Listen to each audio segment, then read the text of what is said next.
혈관이 아주 나빠지면 소화불량, 건조한 거 있잖아요. 피가 통하지 않아서 생기는 증상이라는 거, 이게 제대로 되지 않게 되면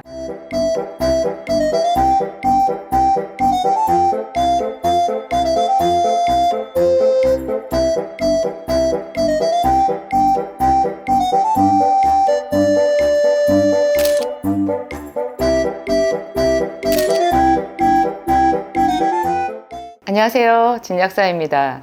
혈관이 아주 나빠지면 어떤 증상이 생길까? 여러분들의 혈관에 대해서 얼마나 알고 계세요? 저도 제 혈관에 대해서 전혀 아는 바 지식이 없었어요. 제가 한 6, 7년 전인가 그때 극심한 종냉증이 있었거든요. 발이 얼마나 시린가 하면 지금처럼 이렇게 한여름인데요. 제가 집에 들어가서 이런 들통에다가 뜨끈뜨끈한 물을 받았어요. 위에는 막 땀이 흘러가지고 얼굴에 줄줄 흘러내리는데 에어컨 틀어놓고 발은 시린 거예요. 그래서 집에 들어가면 양말을 서둘러 벗고, 여름에도 양말을 신었어요. 서둘러 벗고 의자에 앉아서 그 들통에 뜨끈뜨끈한 물에다가 발을 담궜어요. 그러면 참 묘한 기분이 들어요. 분명히 뜨거운 물에 발을 넣었는데 이것이 찬물에 발을 넣은 것 같기도 하고 뜨거운 물에 발을 넣은 것 같기도 하고 몸이 좋은 것 같기도 한데 얼굴에선 땀이 흐르고, 그렇지만 다리는 뜨거운 것 같으면서 시리고, 하여튼 그런 막 복잡한 감각의 혼란이 생겨요. 그렇지만 그 발을 뜨거운 물에 담궈야만 제가 잠을 잘 수 있었어요. 한여름에도. 한 번 조격을 해가지고 되지 않고요. 발을 꺼내서 조금 있다가 위에 땀 좀 식힌 다음에 한 2번, 3번을 제가 더 조격을 해야지 뭔가 좀 정신을 차릴 수가 있었어요. 한겨울에는 어땠을까요? 얼굴에 땀이 흐르는데 발이 차가우면, 정말 얼굴도 추워가지고 이렇게 얼굴이 볼이 얼 정도로 추울 때는 이 발은 어떻게 되겠냐고요. 그게 제가 나중에 알았어요. 제 혈관이 막혀서 그렇다라는 것을. 언제부턴가 제 다리에 이렇게 그물같이 생긴 정맥류가 있더라고요. 굉장히 아팠어요. 혈관이 튀어나오진 않았는데 이렇게 보니까, 하도 아파서 보니까 혈관이 거미줄처럼 이렇게 생긴 거예요. 약간 색깔이 푸르스름하고 붉기도 하고, 이렇게 무릎 근처 종아리 있는 쪽으로 있잖아요. 보기 흉하게 생겼어요. 근데 그게 통증까지 겸해가지고 제가 내과에 가서 선생님한테 물어봤더니, 저희 약국 2층에 내과가 있어서 물어봤더니 선생님이 그게 정맥류 시초라고 하면서 아직까지는 딱히 해줄 방법이 없다고 그렇게 얘기를 하시더라고요. 근데 그 증상과 이 종냉증이 같이 겹쳐서 왔었는데요. 제가 그냥 고쳤잖아요, 제 병을. 제가 비타민C를 하루에 그때 당시에 6,000ml, 8,000ml 정도를 먹었거든요. 조금씩 한 2,000ml씩 나눠가지고 그렇게 먹고 나서는 거짓말같이 그 종냉증이 없어졌어요. 요즘에도 제가 그때부터 지금 한 6살, 7살 나이를 더 먹은 거잖아요. 요즘에도 비타민C하고 또 제가 만든 생기산을 제가 매일 먹고 있는데요. 그거를 먹어서 이 종냉증을 잊고 살아요. 이 종냉증, 수종냉증이죠. 말하자면 수종냉증, 우리 몸에서 심장에서 가장 먼 부위잖아요. 이곳에 극심한 이렇게 냉증을 느낀다라고 하면 그것이 그쪽으로 피가 통하지 않아서 생기는 증상이라는 거, 그거 참 놀라운 발견이었어요, 저한테는. 그래서 제가 그 무렵에 스커트를 잘 못 입었었거든요. 발이 그렇게 시리니까 바지를 입어야지, 아무리 더워도 치마를 못 입겠는 거예요. 다리가 시려서. 그렇다고 해서 스타킹을 신잖아요. 그러면 스타킹 안에서 또 땀이 차요. 땀은 나는데 다리는 시린 거죠. 참. 그래서 제가 감각의 혼란이라는 말을 붙였는데요. 이게 피가 잘 돌아서 그 부분이 따뜻해지면은 체온 조절이 되는 거예요. 우리 몸의 체온 조절이 사실 혈액으로 되는 거거든요.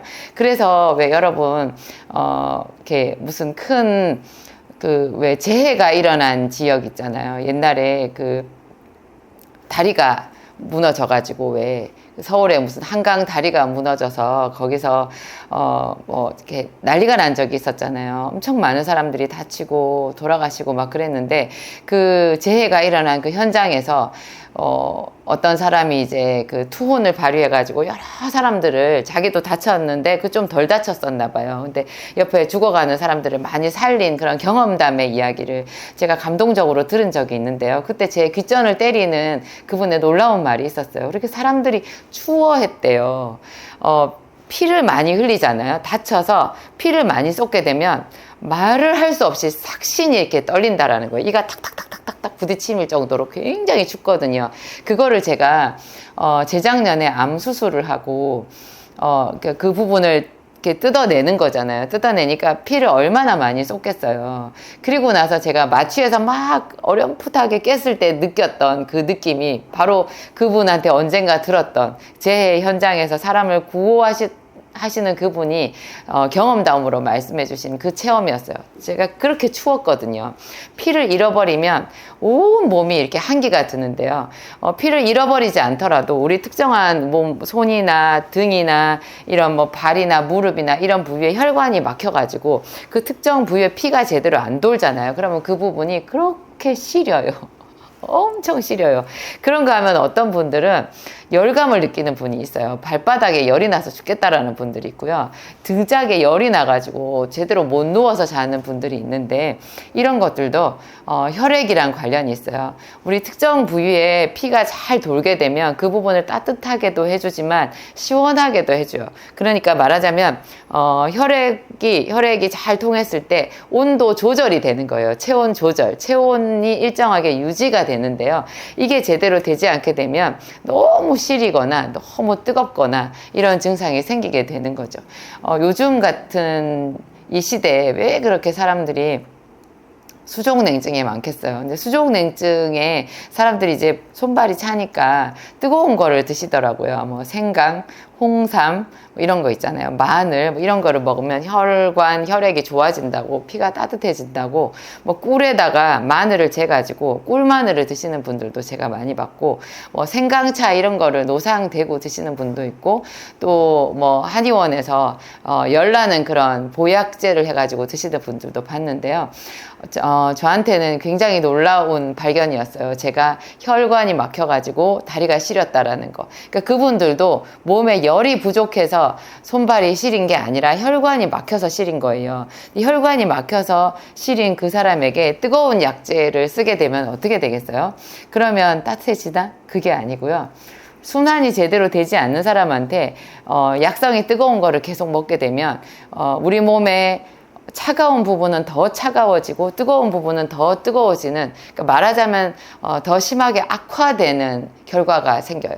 그래서 제가 참 놀랍고 안타까웠어요. 제가 요즘에도 뭐 여러 사람들 주변에서 이야기도 그렇고 유튜브 같은 데 보면 수족냉증에 다 뜨거운 거 이런 거 권하시는 거예요. 여러분 그런 거 먹으면 큰일 나요. 현대인들은 제가 수많은 환자들을 상담해보고 또 제가 만든 약 생기산이 있잖아요. 그게 이제 제가 뭐 그럴 목적으로 만든 건 아니지만 결과적으로 그게 막힌 혈관을 뚫어주고 피를 좋게 해주고 몸속에 염증을 치료해주고 하는 그런 작용이 있다라는 것을 제가 환자들을 통해서 발견하게 되었거든요. 그래서 그런 혈액순환 또 혈관이 막혀있는 부분이 뚫리고 피가 맑아지고 이랬을 때 부수적으로 얻게 되는 그 우리 몸의 변화 있잖아요. 이런 거를 관찰해 봤을 때 제가 그냥 매일매일 놀라움의 연속이었어요. 제가 그 전에 이렇게 환자들한테 약국에 오는 사람들한테 관찰했던 그 많은 질환들이요 전부 하나로 꿰어지는 거예요. 그분들이 다 혈관이 나빠서 피가 나빠서 생긴 질환이었었다라는 거, 순환이 잘 되지 않아서 생긴 질환이었다라는 거, 그거를 잘 알지 못하고 엉뚱한 방법만 계속 쓰고 쓸데없는 약만 잔뜩 먹어서 오히려 더 많은 약의 부작용을 떠안고 문제는 치료되지 않고 그렇게 갔었더라는 거, 그걸 제가 발견하게 된 거죠. 지금 제가 이제 혈관이 나빠지면 생기는 증상 중에서 이제 제일 첫 번째로 여러분들한테 지금 먼저 막 말씀을 드린 게 우리 몸의 체온 조절이 안 된다라는 거잖아요. 차가운 부분은 지나치게 차갑고 또 뜨거운 부분은 지나치게 뜨거워져 가지고 여러 가지 이제 고통을 당하게 된다, 그 말씀을 드렸는데, 이 혈관이 나빠져서 생기는 증상이 여러분 심장병, 신장병이에요. 들어보셨어요? 그리고 뇌졸중은 말할 것도 없죠. 뇌졸중이라는 건 우리가 말 그대로 뇌혈관에서 생긴 문제잖아요. 그래서 뇌신경 덩어리가 혈액 공급을 제대로 받지 못하고 또 어떤 부분에 혈관이 터져서 피가 새게 되니까 그 새어 나온 피가 덩어리 져가지고 뇌신경을 압박하고 죽여가지고 이제 몸에 반쪽을 쓰지 못하는 반신불수가 되기도 하고 생명을 잃기도 하고 그런 일들이 생기잖아요. 이런 게 그러니까 당연히 뇌졸중 같은 거, 뇌출혈 같은 거는 당연히 혈관 질환인데요. 그거 말고 심장병이나 콩팥병, 신장병 있잖아요. 이것도 혈관 질환이라는 거 저한테는 굉장히 놀라운 발견이었어요. 왜 콩팥이 나빠지는 게 혈관 질환이냐. 저는 그게 왜 제 생기산을 먹고 콩팥병이 치료가 되는가 하는 데서부터 출발했어요. 아니, 콩팥병이 있는 사람들이 저한테 그 사실을 숨기고 와서 제 생기산을 사가지고 가신 거예요. 제가 생기산 소개를 하면서 이게 심장병이 치료되는 사례가 있어서 여러분들한테 공유해요. 이렇게 제가 영상을 올렸거든요. 협심증이 있거나 심근경색이 있는 사람들이 제 약 생기산하고 비타민 요법 제가 같이 하잖아요.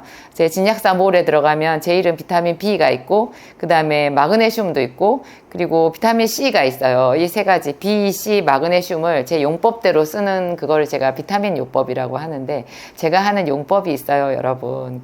그거대로 하셔야 돼요. 여러분 마음대로 하시면 안 되고 제가 수많은 환자들한테 써봤을 때 가장 체계적이고 좋다라는 걸로 해서 제가 만들어낸 비타민 요법이거든요. 그 비타민 요법과 이 생기산을 같이 썼을 때 사람들이 심장병이 치료되는데요. 뇌졸중이나 뇌출혈이나 뭐 수족냉증이나 이런 것만 치료되는 줄 알았더니 콩팥병이 낫는 거예요. 제가 그 콩팥병이 낫는다라는 것은 정말로 환자들 사례를 가지고 알게 됐어요. 왜냐하면 저는 콩팥병이 낫는다고 방송을 한 적이 없었고 그런 사례가 없었거든요. 그랬는데 어떤 분들이 당신이 콩팥병을 가지고 있는데 제가 이게 제 약 생기산과 비타민 요법이 혈관을 고칩니다. 이렇게 말을 했더니 그 말을 듣고 혼자서 생각하신 거예요. 저거 먹으면 내 콩팥병이 낫겠다. 어떻게 그런 안목을 가지고 생각을 하셨는지 모르겠는데 그분들이 그렇게 생각하셔서 저한테 당신이 투석을 받고 있다거나 투석 직전이라는 사실을 숨기고 제 약을 가지고 가셨어요. 그래가지고 그 병이 치료가 된 거예요. 여러분 놀랍죠? 그래가지고 저한테 오셔가지고 약사님 사실은요 제가 막 이렇게 썰을 풀어내시는데 제가 뒷골 잡았잖아요. 완전히 식은땀이 나더라고요. 그 콩팥병이라는 것이 얼마나 무서운 병인지 알기 때문에 그런 사람들이 제 약을 먹는다라는 거 아마 제가 안 줬을 거예요. 그분들한테. 근데 지금은 제가 말씀드려요. 워낙 치료되는 분들이 많아가지고. 근데 제 생각에 100%는 아니에요. 왜냐하면 사람들마다 다 다르잖아요. 체질도 다르고 병증의 정도도 다르고 나이도 다르고 또 기저질환이라는 게 있잖아요. 보통 콩팥이 아주 나쁜 사람들은 기저질환이 있는 경우가 아주 많아요. 그래서 그런 질환의 상관관계 같은 것도 뭐 문제가 많이 있는 것 같고 하여튼 어쨌든 콩팥병이 그렇지만 상당히 많은 사람들이 제가 봤을 때 적게 잡아도 한 60-70% 이상의 콩팥병 환자는 치료가 되는 것 같아요. 그리고 제가 한 가지 투석을 하던 사람이 투석을 안 하는 케이스는 없어요. 이렇게 제가 말씀을 드렸는데 근래에 제가 꽤 여러 케이스를 찾아냈어요. 투석을 하다가 투석을 안 하시는 분들이 있더라고요. 복막 투석이 대표적이었고요. 그 다음에 병원에서 이제 인공신장실에 가서 하는 투석을 안 하게 된 분도 있었어요. 그분은 투석을 한 지 오래된 분은 아니었는데요. 어쨌거나 하여튼 투석을 하다가 제 생기산으로 완전히 회복이 돼서 투석을 안 하게 된 사례도 있기는 있더라고요. 이런 심장병이나 콩팥병도 혈관이 나빠져서 생긴 질환이라는 것이 놀랍죠. 그래서 저는 그 얘기를 하는 거예요. 여러분 혈관을 지키셔야 돼요. 소화불량, 그 다음에 소화가 잘 안 되는 거 이것도 혈관 문제고요. 그리고 피부가 굉장히 건조한 거 있잖아요. 너무나 심하게 건조해서 뭐 쩍쩍쩍 갈라지시는 분들 있죠. 그런 사람들도 건선, 아토피 이런 거 있잖아요. 이것도 혈액순환이랑 밀접하게 관련이 있어요. 그래서 피부 질환도 결국은 혈액순환이더라. 피부를 좋게 하는 것은 생기산까지 안 쓰고도 뭐 오메가3 제가 만든 오메가3 또 있잖아요. 오메가3 클린 알티지 오메가3가 제일 좋은 것 같고 그거 외에 또 뭐 콜라겐도 있고 또 레시틴, 감마 리놀렌산 뭐 이런 것들이 있어요. 그리고 또 제가 피부는 비타민C, 바르는 비타민C를 또 출시했잖아요. 또 먹는 비타민C 많이 먹는 것도 이 피부 톤을 좋게 하고 탄력을 좋게 하는데 굉장히 도움이 많이 돼요. 이런 거 제가 쭉 만들어 놓긴 했지만 가장 근원적으로 좋게 하는 것은 혈관을 좋게 해야 피부가 좋아진다라는 거. 그래서 우리가 흔히 말하잖아요. 저 사람 혈색 되게 좋네. 그거 무슨 뜻이에요? 피부가 살아있다라는 뜻이잖아요. 그런데 그거를 우리가 혈색이라고 말해요. 그러니까 피의 색깔, 혈관의 탄력성, 혈관의 건강함 이런 거 정도가 그 사람 피부를 좋게 한다라는 것을 우리도 모르게 알고 있다라는 뜻이죠. 하여튼 여러분들 그 생명과 관련된 거, 피부와 관련된 거, 일상생활에 이런 일상을 영위할 수 있게 해주는 거, 이거 모두가 다 혈관이라는 거 아셨으면 좋겠어요.